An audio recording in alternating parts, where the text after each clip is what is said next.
Sorry about that slight technical issue. So two young players, a Dutch young lady called Wendy de GRAAF and Luke.htm from the UK. This is an unusual opening. It's called the Danish. Don't see it played too often. And by the way, there's sometimes different names for the same openings because different areas of the world, different players played it and came up with the names independently. So the Japanese, for example, use a lot of animal names. But I know a lot of the old European names. And so if I use a name that you don't recognise, it'll be because that'll be the reason. So white taking control of the centre.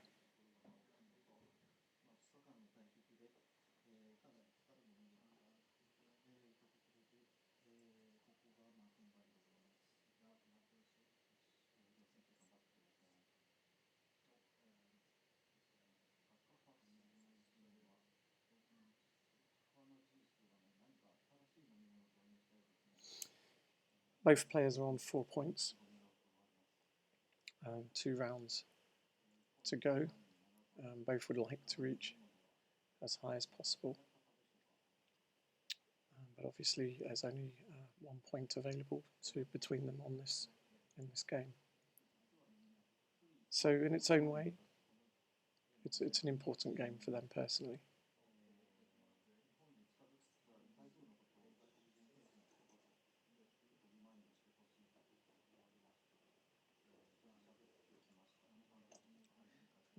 Luke has been making a lot of comments about being tired and making mistakes, so we'll see if that's the case today.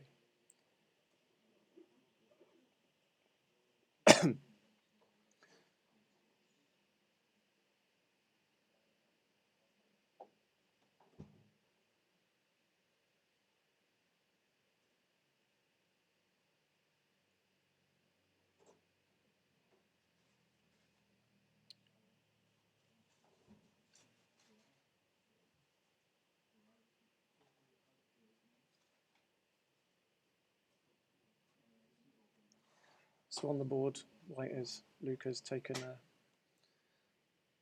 long wall down the right-hand side.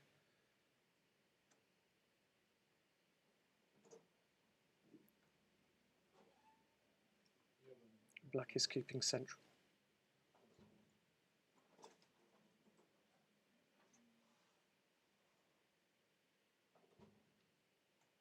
It feels as though black's got the edge at the moment. More central, more connected. And a number of nice moves around.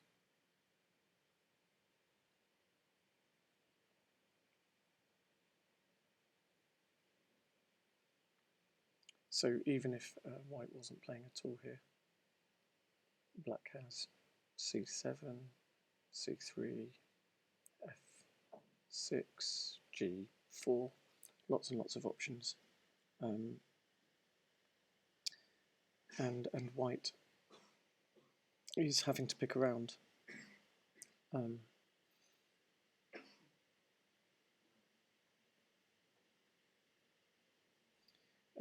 So what black should be doing is looking at all of those moves and then saying, how can I play most of them? You know, what are going to be white's responses to different moves? So for example, it would be worth noting that g4 doesn't allow access to g3. Okay, and another move, I didn't even look at that one, but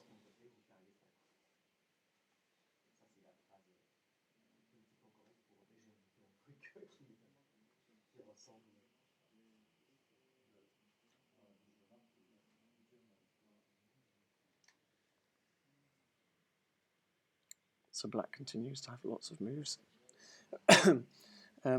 The bottom edge looks as though it could play out nicely for black as well.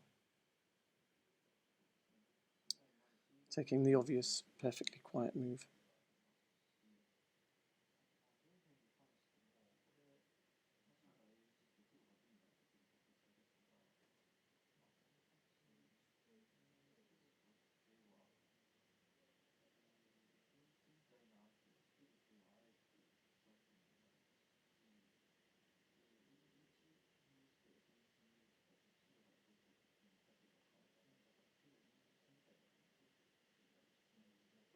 Bit of a problem with the table, it seems. It's rocking.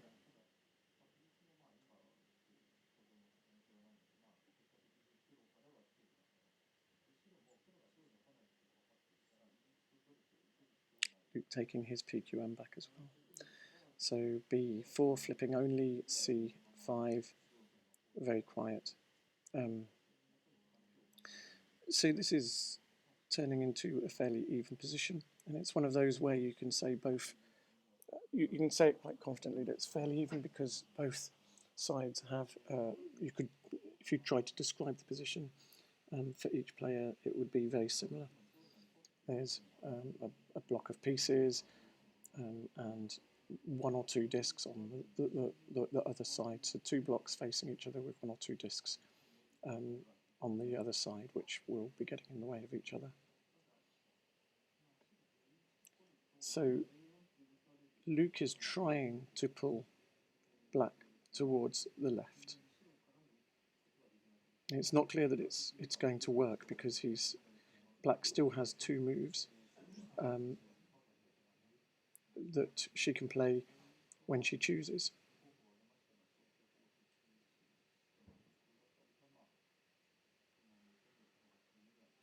In G4 and G3 and D8 before that, without white having access to C8. So I'd expect D8 here. White will probably then play through maybe G6.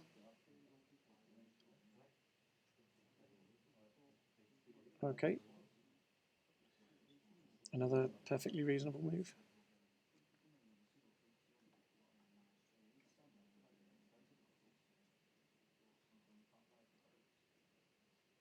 White should be looking to play through now. It doesn't seem like the top edge is going to work out very well. And yeah, he has played through the centre. This does a couple of things. If black plays G6, then G4 is a very nice move for Luke. And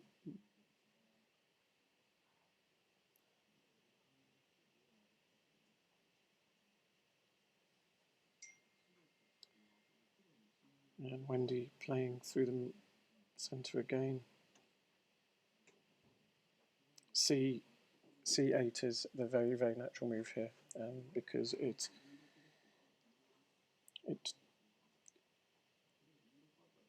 sets up G6 very nicely without flipping the whole of the 6th row, which can have characteristics that affect the game.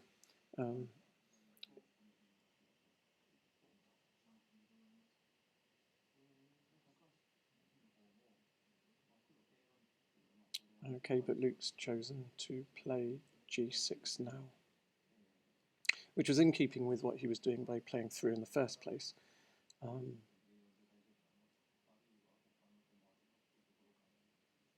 But as I said, it does make the whole of the 6th row white. So black now has options on the left side or the right side to play without flipping in that direction. So for example, A6, A4, A3.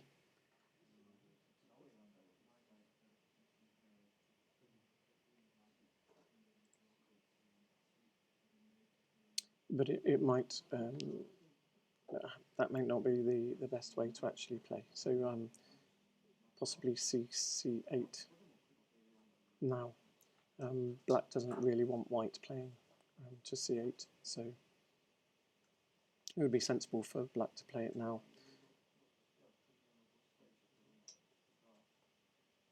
Okay, but Wendy has chosen to play at the end of the sixth row.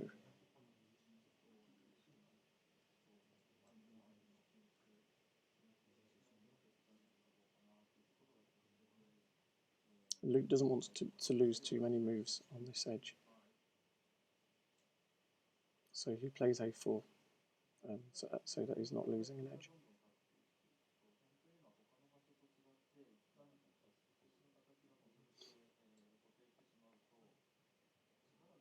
Which, okay, and Wendy is taking the edge. Now a4 does have the effect of flipping b5, so e2 is not such a good move as it was previously.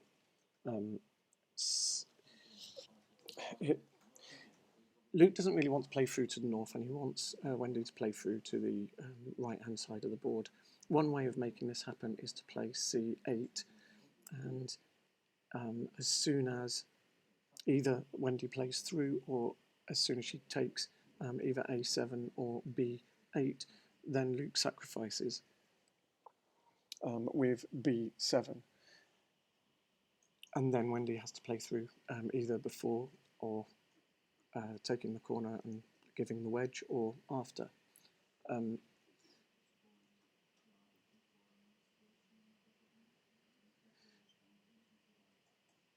Okay, and so Luke has played c8. So now will Wendy take one of those two edges? And will Luke sacrifice if she does?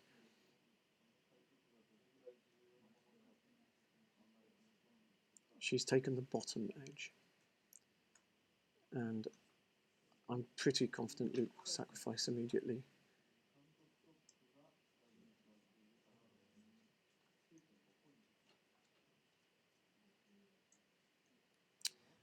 And when if he does, and when he gets the wedge, he's nervous about it because it's, yeah, okay.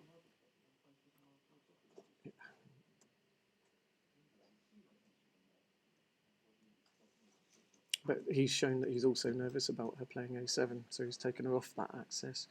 The c3 move is not immediately available. That's not a bad move, it's okay. But it also gives e2, which is quite a nice move, and Luke then has to think of that again in the same way. It would have been better to sacrifice. Okay, so Wendy's played h6, giving her access to c3.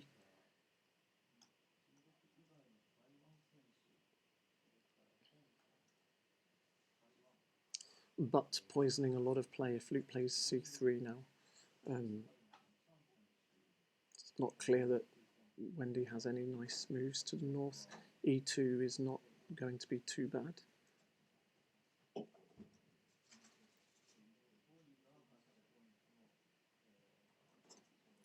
But what this does do is, if Luke doesn't want to sacrifice in the bottom left corner, and Wendy eventually does take a7 as black, Luke now has options down in the bottom right for a nice sequence. Maybe gain, like being able to play one more disc.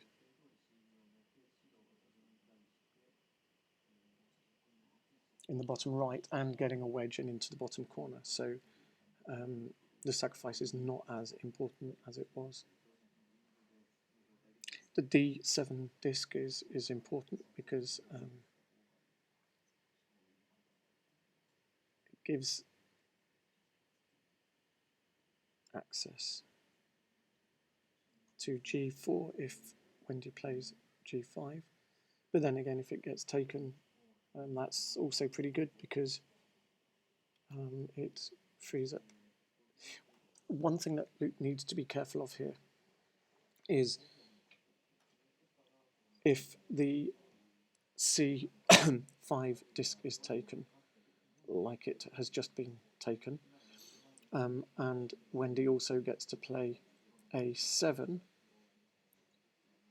then Luke doesn't have access along the b3 to f7 diagonal.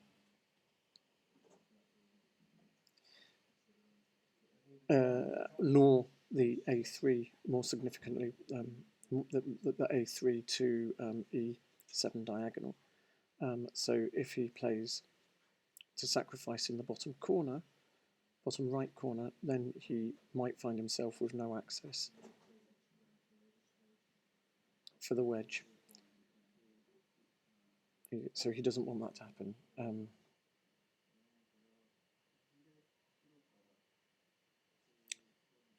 But he does have options in trying to force a sacrifice at the top, and if he gets in from either the bottom right or the top left, if Wendy has played a7 as well, that shape, it's kind of an egg shape in the corner, an egg timer.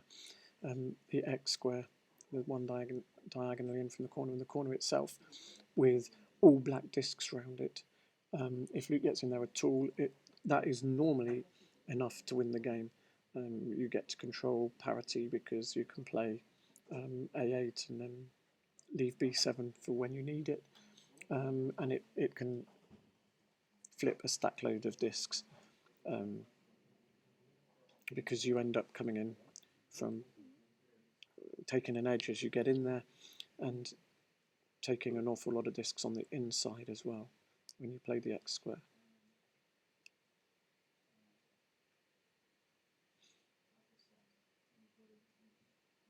So d2 here is a reasonable thought, but e2 is also good because the natural response to that would be d2, but black would be flipping e3, f4, g5 as well. Okay, but Luke's chosen to sacrifice, grabbing a diagonal as well whilst he's doing it.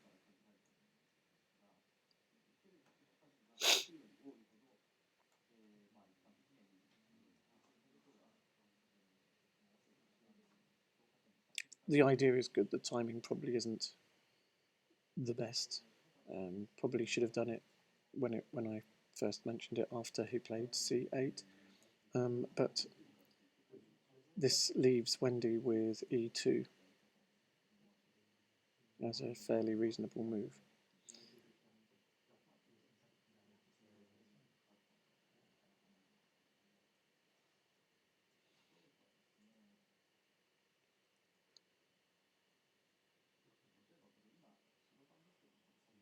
But it should be okay. d1,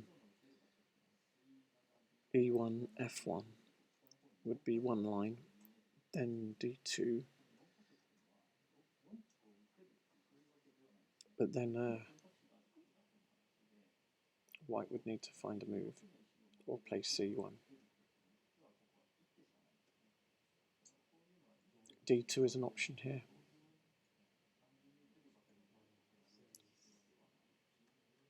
But d2, d2, d1.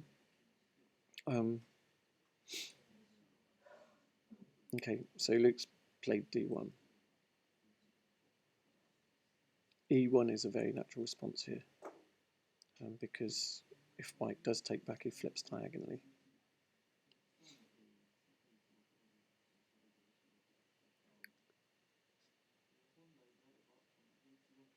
And Wendy's chosen to take the corner, Luke will fill in the wedge. And Wendy has now played e1. So when you take a wedge on on an edge where you can't get into the corner quickly, you need to be careful that you play out the top, in this case the top left of the board, correctly, in a certain way so that you actually get to play the move that keeps the edge pieces. It's sometimes possible, for example, if white plays b2, just as an example, black can play b1, just kind of create a two space, a1 and a2 in that corner, and because it's all black around it, white has to play there first, and black can save a lot of discs. So Luke does have to be careful and think here. So if he takes f1 now, then followed by the natural move of d2, and then Luke takes c1. The rest of the board should play out nicely enough for it to need to be Wendy to play into that corner first, and Luke to get the last move. So it doesn't seem like it would be a problem, but we'll see.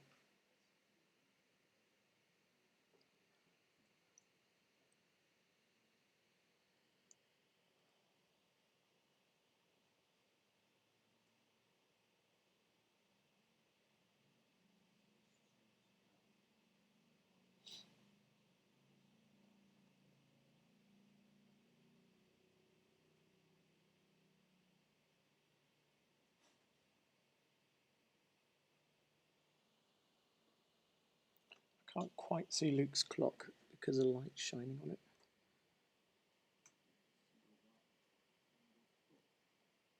I think it says 14 minutes.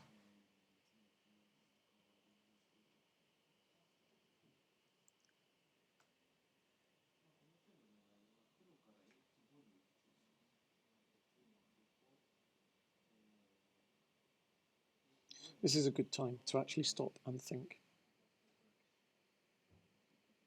because he has to decide. Now's the time to be thinking about how the rest of the game is going to play out, not move by move, but specifically.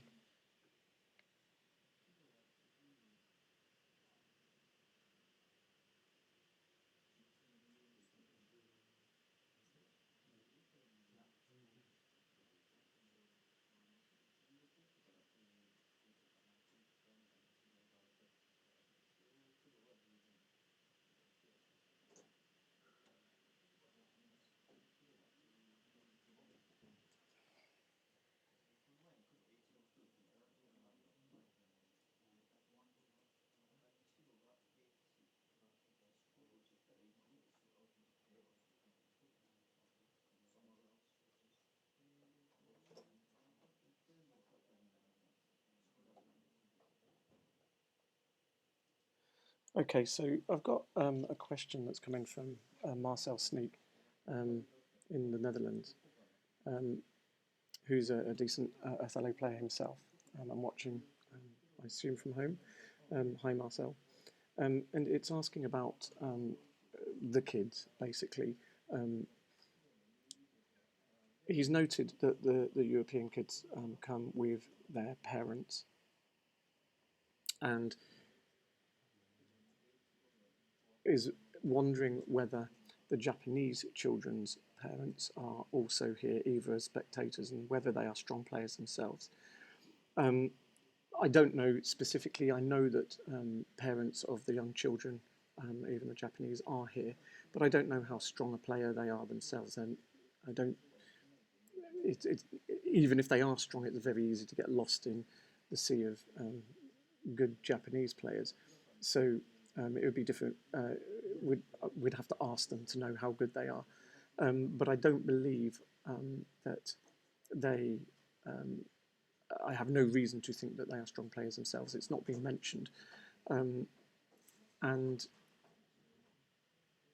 the system in Japan introduces the game a lot more effectively than in Europe, and there's a lot of work going into youth Othello at the moment.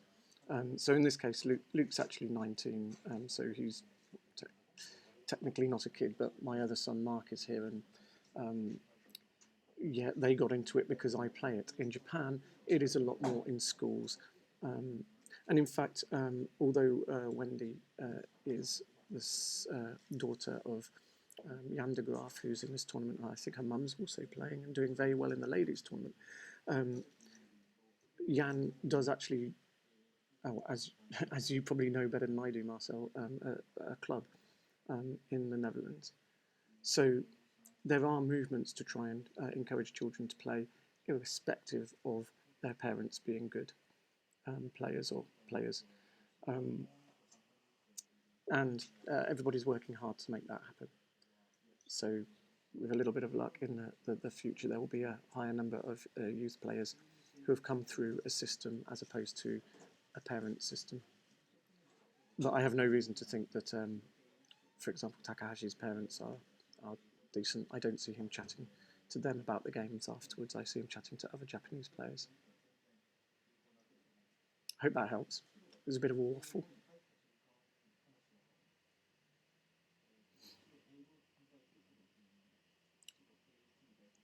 So Luke is spending a long time thinking about this move.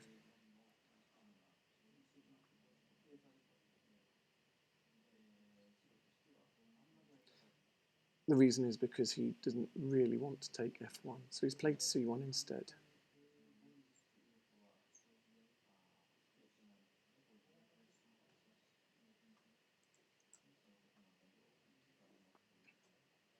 The idea is that if black does take b1, then Luke will sacrifice immediately. He's got the wedge, so he can save. And Wendy has taken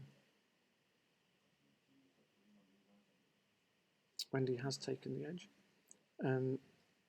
Luke's filling in the hole rather than sacrificing. So he has to be slightly careful because the sacrifice for Wendy now grabs the diagonal and makes that 2 space in the top left, which, even if Luke gets into the corner, she will save a lot of discs. So if Wendy doesn't sacrifice herself now, Luke needs to do it immediately.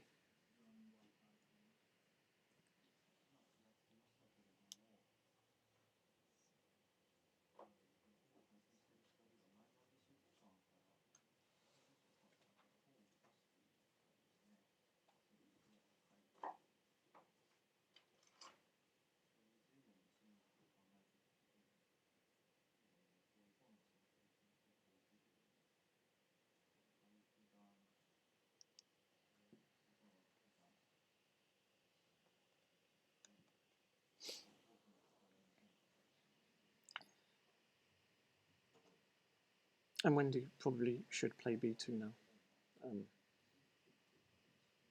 Anything else is going to be chunking up all her options in the right side of the board. But if she plays b2, it's Luke who has to think about how he's going to get on there.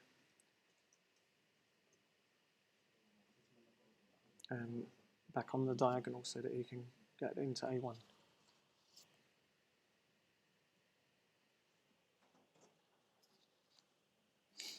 Okay, and Wendy has played the sacrifice. That's a good move.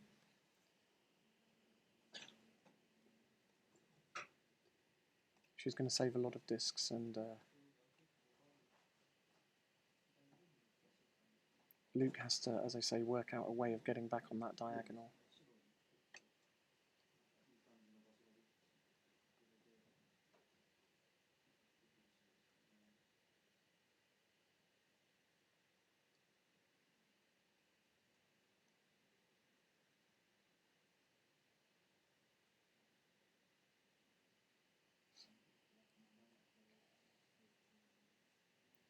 And it's not obvious the best way to do that.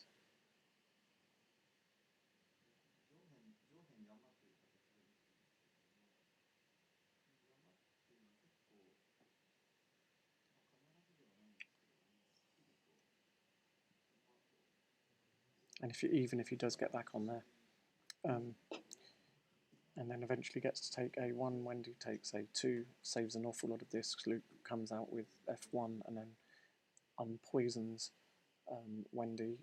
Wendy's playing the bottom right hand of the board.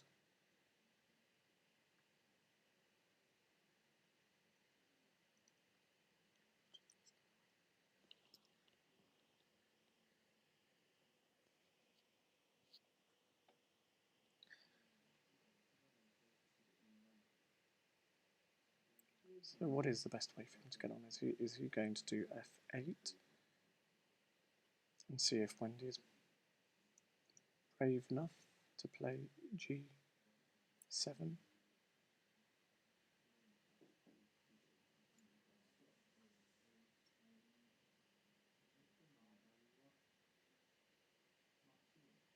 Is he going to play h7, give away the h8 corner, and then... Yeah, okay, so he's played h7. We can expect black to take the corner here.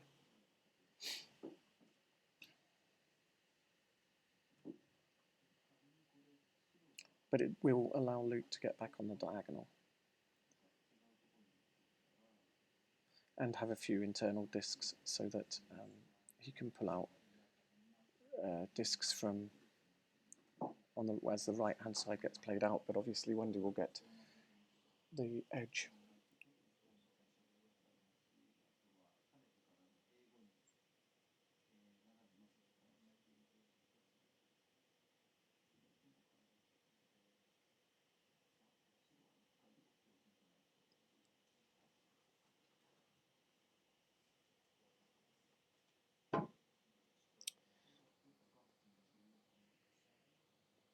Strictly speaking, I think black should win this game, but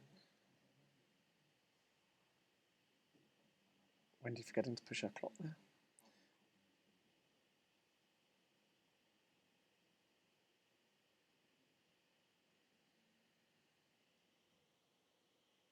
But there's probably some things that she needs to avoid.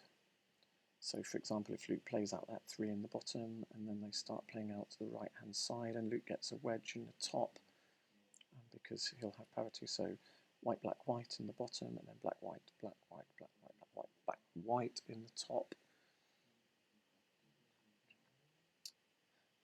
Then Wendy needs to be careful that she doesn't leave the main diagonal from top left to bottom right black at the end of any of the sequences that play those out, because if she does, then Luke would get A1 without flipping diagonally and A2. But an interesting thing here would be for black to play G1, sorry, G8. White would have to play F8, and black can then play F1 without flipping the F column. That means that Luke would have to take the corner then. A1, black would play A2, save all of those discs, and Luke would play his only move, which would be G1. Now, the reason that's interesting is because it's a forcing line, and wherever you have a forcing line, it's what she's chosen to do as well. So when you have a forcing line, you can look a long way ahead because there's not branches of moves that you need to check the different lines, and you just literally have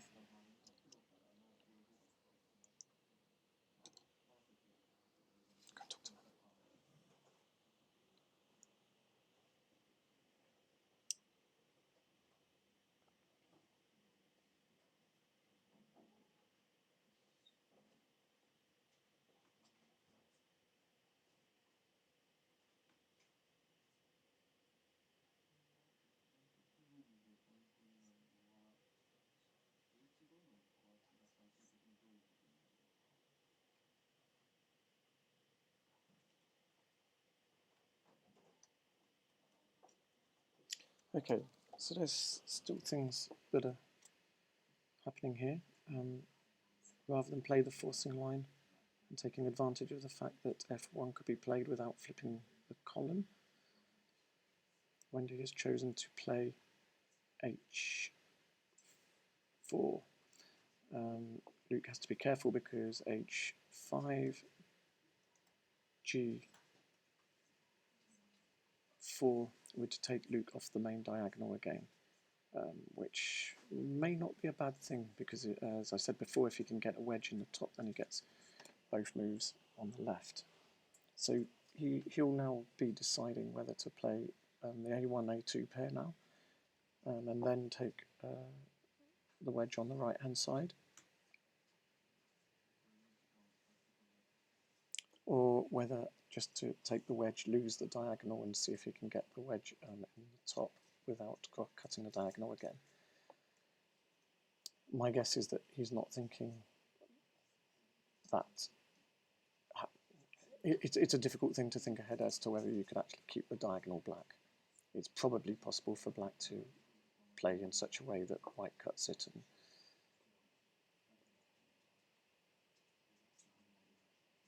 and then black gets to save all of the discs on the left-hand side. But I think Luke will play a1, a2, and then take the wedge.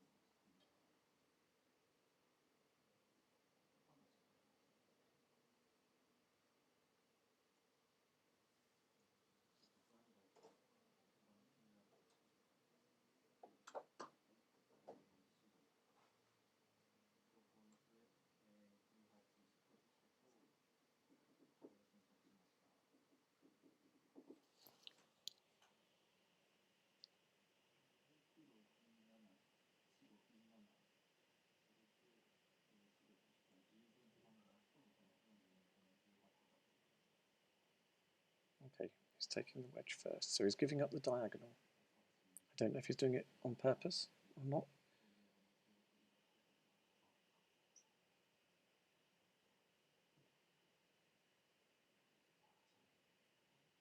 But certainly there are good things about this as well. Black's moves are all very heavy and flip in lots of directions. Give Luke a lot of control. And the question is he able to convert that control into discs? Because Wendy has an awful lot of discs.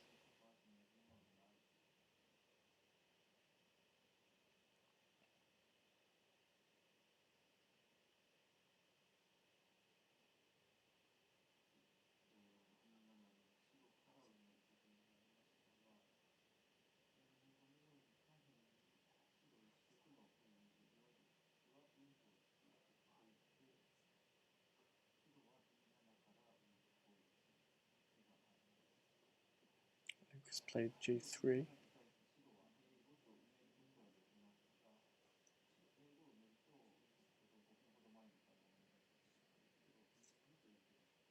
And Wendy f1.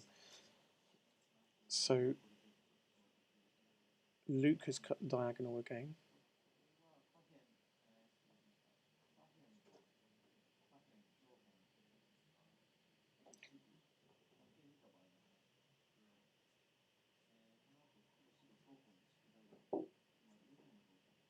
And we'll keep that disc on the diagonal. So it's now a matter of counting, finding the best line and hoping it takes enough discs. Luke does have control, so it should be easy to force play.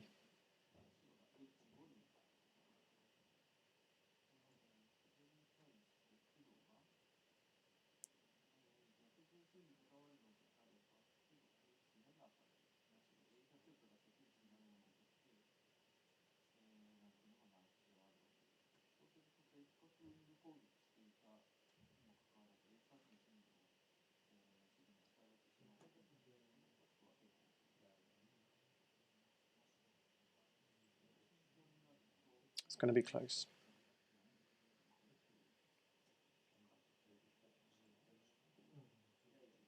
Just having a quick count myself.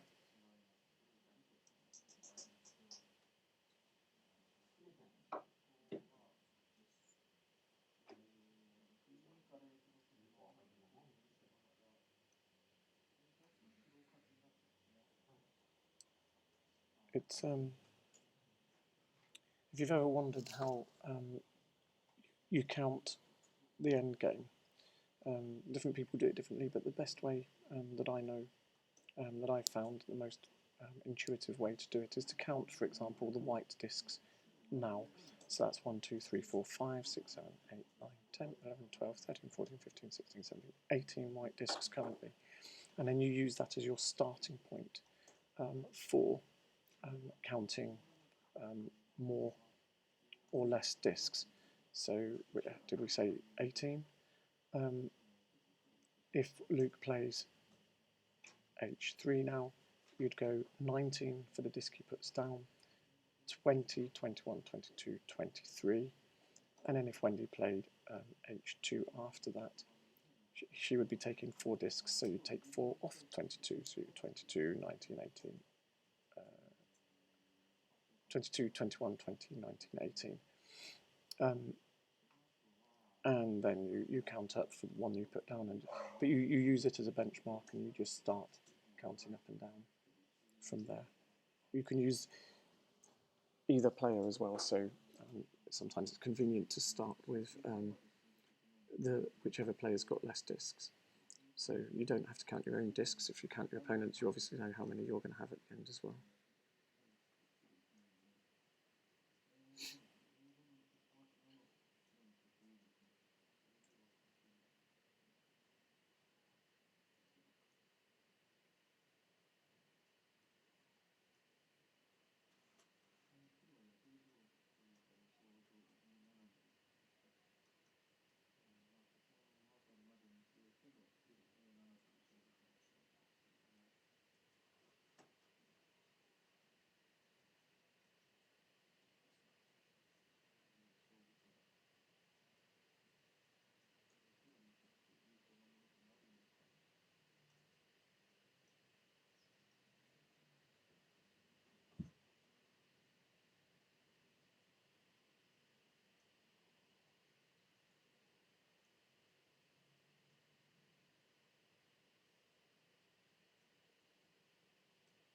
Okay, so Luke's trying to play parity.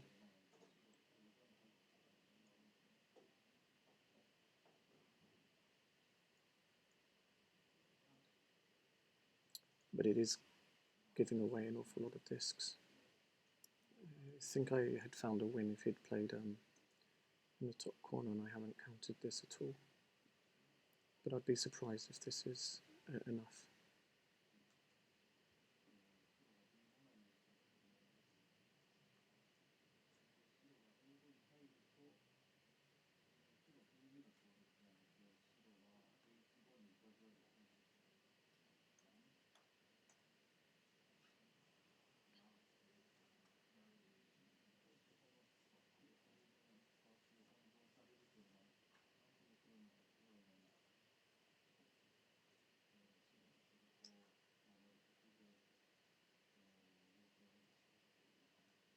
Yeah, and so it's a win for Wendy.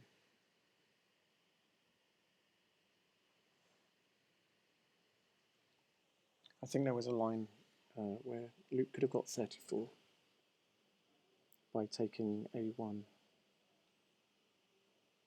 playing out the right edge, and then playing g1, allowing white to play g2, and then taking the corner.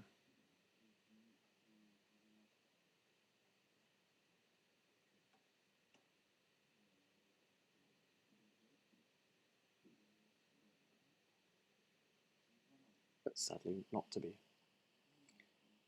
So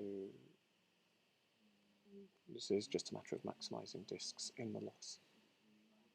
And it's 1, 2, 3, 4, give away 1, which is +3, or 1, 2, 3, 4, 5, 6, 7, 8.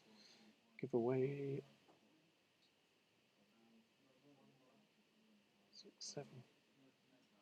So he's gone for the right last move there. But shame, but that's the way it is.